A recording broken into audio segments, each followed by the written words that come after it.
চোকা আমার শীতের দিনে সব থেকে ফেভারেট খাবার যেটা বলে, মানে আমার এত ভালো লাগে। কার কার খেতে ভালো লাগে অবশ্যই জানিও। হ্যাঁ হ্যাঁ, দেখো বলে আমার একে ফ্রেঞ্চ ফ্রাই বানিয়ে দিচ্ছি, কিন্তু না, ওর লিট্টি চোখাই ও খাবে। যাই হোক, এরকম বেগুন ভর্তা আলু ভর্তার সঙ্গে লিট্টি চোখা, মানে কি বলবো, সেই কথা। দেখো আমার দেখো,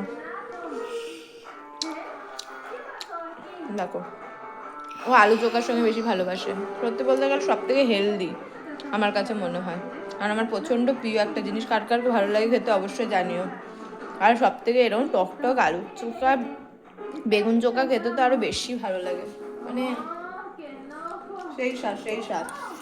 আর ভরপুর যদি এর মধ্যে যদি ওই কি বলে ছাতু পুর থাকে, এরকম ভরে ভরে একটুখানি নেব, আর এরকম থাকবে, মানে আর সেইটা নিয়ে আমি সেই সেই